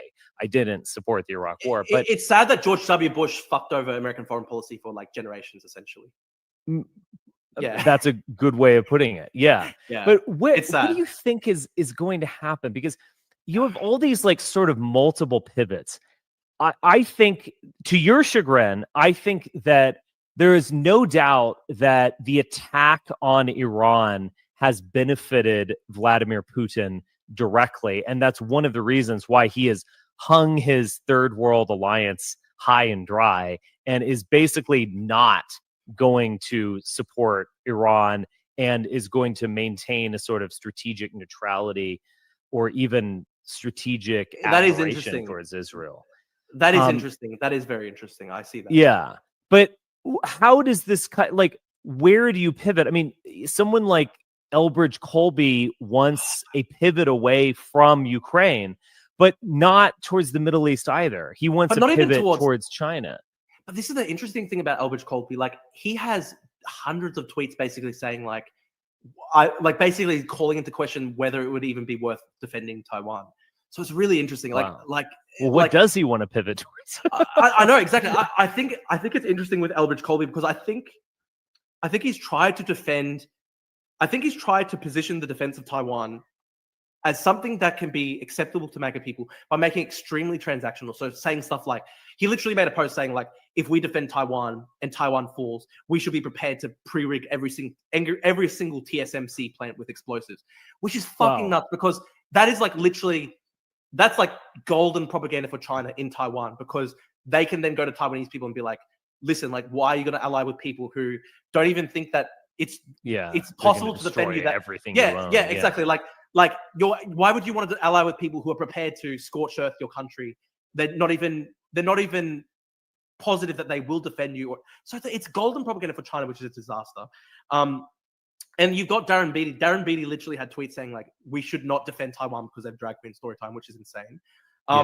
So it is really disturbing. And MAGA is just such a weird thing, hey, because like you look at the big spending bill, which is crazy, and like it will objectively make America a poorer and worse country. It will objectively fuck over the American economy. And you had that really disgusting sort of like disgusting, cynical tweet by JD Vance where he basically said like, it literally doesn't matter if we throw like millions of people off Medicaid because ICE funding is going up. And that was kind of him going like full Pakistani tribal mindset where he's like literally like, I don't care if my country is poorer and will be worse off as long as we have like less white people or whatever. And you have Nick Fuentes, you know, when Nick Fuentes goes like, I literally or just sadism. Yeah, but go on. Yeah. And you know that whole Nick Fuentes thing where they're like, I literally want to have a lower GDP if it means less Indians and stuff like that. That's what that's what like Nick Fuentes. So it's a very like third worldist mindset where like they actually want America to be like a smaller, weaker, poorer country so long as it's more like racially pure. And that is like something that's like more reminiscent of like literally the politics of Idi Amin than like, you know, anything more reminiscent of like a Western country. And it's very strange because their foreign policy, like, they have basically fucked over every country on earth other than Israel. And look, even with Israel, like there are a lot of Israeli sort of pundits and foreign policy people who are like pissed that Trump said like turn back the planes because that day where he said they don't know where the fuck they're doing, I think Iran had killed like 5 people in a residential complex in Tel Aviv, and Israel wanted to like the mood in Israel was like they wanted to go back and like fucking punish Iran for that, and Trump said turn the planes back, and so even they feel pretty betrayed, sort of thing. So it's as you said, it's kind of just like it's like a worst of all worlds. It's literally just worst of all worlds. Yeah, it's just fuck the entire because even world. the one big beautiful bill is genuinely cutting Medicaid, that is our socialized healthcare for poor and rural people, while also expanding the budget. And it's almost like even the Ukraine funding of, if you're not truly in it to win it, you are sort of perpetuating pain. Well, that's what they're doing in Ukraine. Yeah, literally. Yeah. And then with Israel, you know, Trump is so mad at Israel for they don't know what the fuck they're doing, but then you are on their side bombing a sovereign country's nuclear facility. It's just so, I don't know. I don't know where this leads. The easiest way of interpreting it is simply that it's incoherent. Yeah, incoherent. It's just like just a general vibe of like retrenchment and pretty much isolationism, it seems. I don't know. It's really the Iran strikes were really interesting because there were some commentators. I mean, some commentators read the whole thing as, you know how Trump in the lead up to them was talking about like we're going to give them 60 days to negotiate and stuff like that. Some people read that as he was really with Netanyahu the whole time and he was deceiving the Iranians to lull them into a false sense of security. But I actually think it's much more likely. There was another read on it where some people were saying he actually at first was pissed off about Israel attacking Iran directly. But then when he saw the success of them, when he saw that like Iran didn't have air superiority and stuff like that, and they were kind of collapsing, he then kind of just was like, why not go in? It was almost like an opportunistic thing. And I think it probably is more likely that it was the latter, given Trump is pretty incoherent and he seems to make up a lot of stuff on the fly. I think it was probably more like that. He just saw that Israel was doing pretty well, like because it's funny. There was a lot of like third world coping and stuff like that and slop where they were like, like Tel Aviv is burning, half of Tel Aviv has been destroyed. Like the reality is that Israel was actually crushing the Iranians. Like their military apparatus was really weakened very quickly. And I think it was probably more opportunistic by Trump. So it doesn't seem like there is a coherent doctrine. It's just a general vibe of like retrenchment and isolationism. And I posted this last night. This is the funny thing, right? Like if they wanted to do true populism, if they wanted to pursue actual popularism and actually popular MAGA populist movement, what they would do is they would have like a kind of Bernie Sanders 2015 style grand bargain where they would be like, remember when Bernie Sanders was like, oh, open borders, that's a Koch brothers idea. They'd basically be like, listen, we're going to close the borders, but at the same time, we're going to we're going to put money into healthcare. We're going to almost do like the Bernie Sanders 2015 program. I think that's what real popularism would be. If you look at the polling in the American public, they basically want a lot of social democratic policies, I think, in economics, but they want to close the border. If that's what I would do, if I was the president, that's what I would do. I would just be like, listen, we're going to close the border and we're going to do sort of like we're going to do, investment in the country's infrastructure and public healthcare and public goods and stuff like that. And that's what would be popular. But that's not what it is. Instead, it's just this worst of all worlds where it's like, we're going to we're going to spend more money on the national debt while cutting benefits. But we're going to radically increase enforcement of yard workers and throw them into camps. And it really is just... We're going to increase legal immigration like H-1B. I mean, it really is... It's incoherent. It's the worst of all popular worlds.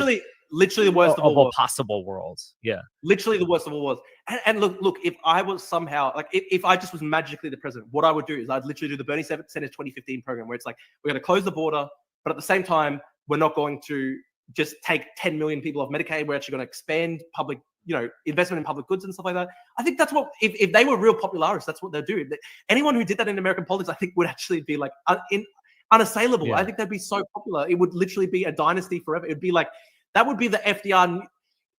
I like this theory that American politics works on sort of like generational style alignments. And, they had the big FDR alignment for 30, 40 years. Yes. And then you had the kind of the Reaganite alignment, and the current system of alignment is kind of breaking down and people are looking for that new alignment.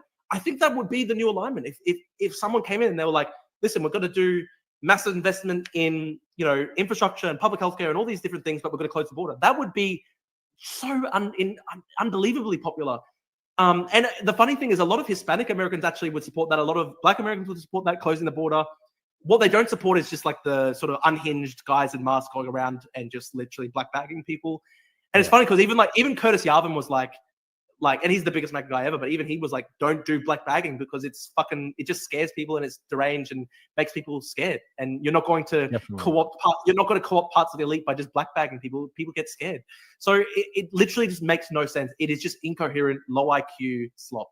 And it's sad that it's such a waste of it will cause generational pain, I think, for America. It's actually what a sad thing that what the big beautiful bill will do. It'll literally cause it'll cause decades of harm to America. It's a disaster. If you were American, would you have voted for Kamala Harris as I did?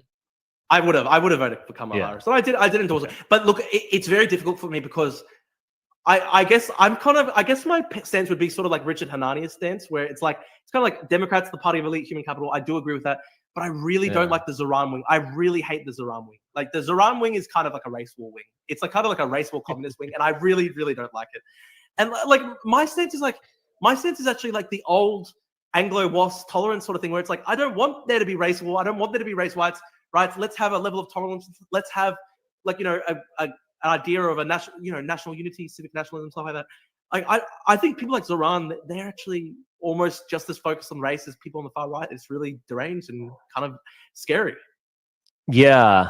What were you saying about that? Like, there are all these indicators of a civil war in Great Britain. Sorry. Politician, analyst. Let me quickly Google the guy who says that. British Civil War. it's interesting. You should maybe interview him on your show or something like that. I would like to. Yeah. Where's it? King's College London. So it's a shame because I was actually agreeing with so much of what he was saying, but then David Betts. So I was listening to his podcast and I was agreeing with so much of what he was saying because I think there is so much sectarian conflict in Britain, and I think there are a lot of terrible indicators of like state failure in Britain. But then he just popped in this like little Zetard thing where he was like, oh, and like the West is going to be decisively, catastrophically defeated in Ukraine, and that's going to lead to like civil war in the West. I was like, I don't think we're going to be catastrophically defeated. I think these civilizations die by suicide, and I think ultimately the domestic policy is going to dictate foreign policy, and it's not going to be the other way around. It's not going to be a Putin takes Kyiv and Americans become humiliated and then descend into civil war. It's that we no longer believe in ourselves, or we no longer believe in the West. We're caught between third world MAGAism and third world Zoranism, and there's no real West to defend because Zoran. Someone pointed this out. Zoran never. I think you pointed this out. Zoran never once tweeted about Ukraine. And never once. Now you don't have to, I guess, but it is quite telling, and that he tweeted about almost everything else. And he's a politician in America. He doesn't care about Ukraine. And he might sympathize with Russia as like the third world taking revenge on America's puppet. And so there's no more West to defend with any of these camps, with third world MAGA, third world Mamdaniism, etc. Look, being sympathetic to Zoran, I think it's probably more likely that he probably would just have the generic sort of like liberal view, like the Palestine-Ukraine flag combination. I think that's probably more likely. But it is very telling that he didn't tweet it out. Yeah, didn't care at all. And look, the interesting thing with Zoran is, like, to be honest, there's a lot of topics he hasn't covered. Like even like I researched. I wanted to find out if he'd ever talked about the Uyghur Muslims. Like, I've got thousands of tweets talking about the Uyghur Muslims. He had like one single one where he misspelled the word. So it is interesting. Like, for him, it's just like Palestine is this all-consuming obsessive issue where it like represents kind of like race war against the West. I think that's what he believes in. And there's a really good account in Britain called Kunle Drakpa, and he made this amazing meme where he basically was like, which way America? And it was like, he was basically saying like, this is the Latin Americanification of American politics, where it's like Zoran is a sort of like Lula type faction where it's like sort of like random, like sort of like third worldist type sympathies. It's very much sort of like baked in race resentment and stuff like that. But then you also have like on the sort of MAGA side, MAGA is kind of increasingly resembling like sort of like Latin American authoritarian Cordelismo type slot politics, where it's looking like something out of like it takes most of its direction from like Bukele, which is like at the end of the day, like El Salvador is like a third world country that's quite poor and dysfunctional. I get that he's done pretty well getting the gangs off the streets, but like America's the most powerful country in the world. Why would it take direction from El Salvador? It's crazy. Yeah, that's exactly. Insane. That's or insane. Hungary, or any of these places that they now love. Yeah, it is. Yeah, dude, Hungary. The two countries they look to are Hungary and El Salvador. It's like America is infinitely greater than Hungary and El Salvador on every single metric by far. Why the fuck would you look at it? And the only explanation is that it's a very provincialist kind of like very small worldview where they don't like America being a big country. They don't like America being a powerful country. They very much, I think the JD Vance thing where it's like, I just literally want to be left alone near the graveyard of my grandparents. That's a very sad and miserable, like depressing worldview. That's a very depressing idea of politics. Like just be left alone in a little village next to your grandparents' gravestones. I'm sure, I mean, some people want to do that. Sure. I mean, I'm not someone who's a Blake Slater who thinks like every single small town in America should become, infinitely open borders sort of thing. But still, it's a strange worldview where like, the height of politics is just being around the corner from your grandparents' gravestones. That's a very strange worldview. Right. Well, let's do it. Let's do this. I actually need to go to the last few innings of a minor league baseball game where my kids are, where they will be firing off fireworks. So there's nothing more American. Oh, that's good. That's good. So, did you actually? One last thing. Did you see that Zoran? Sure, Zoran voted against making baseball the official ball sport of New York. I saw. Yeah. And it's like, why? I don't even know why. I don't even know why. That's just pure animosity. And dude, it's funny. it's funny because look, when it comes to sport, I love soccer. I've never even Yeah. watched a baseball game in my life. But like, if I was a migrant to America, I wouldn't be voting against baseball because it's like that's your culture. It's I weird know. to do It's that. just such an Yeah. easy win. It's a home run, so to speak. Strange. But So strange. yeah. No, it's clear. It's clearly some deep resentment that he would So do that. weird. But anyway, So weird. I'm So going. weird. Yeah. So I want to go see these after the fireworks after the ninth inning. But I'm sorry we ended on a bit of a downer note. But I feel like I do. Maybe you'll agree with me. I feel that it's hard to define the West now, and I feel like MAGAism depressing is here to stay. Yeah, it's a very depressing situation where it's like, Yeah. I don't think that the left or the right are offering any actual good political program right now. It's pretty depressing. It's really depressing, Yes. actually. Definitely. But there's always some good things about life that keep our Yeah, of spirits course. up. Nobody should kill themselves. Nobody should kill themselves. No, But no, yeah, no. I agree. But Yeah. I'm really glad we did this, and I've been wanting to do this for a while, and I really enjoy your whole timeline, even when I disagree with you here and there. But I think you're doing great stuff. So thanks for being on here, and hopefully we can do it again when world events bring us together. And but thank you very much for being here. No, thank you, Richard. Despite having like very vastly different political background, it's an interesting discussion, and like Definitely. obviously we debated stuff like Israel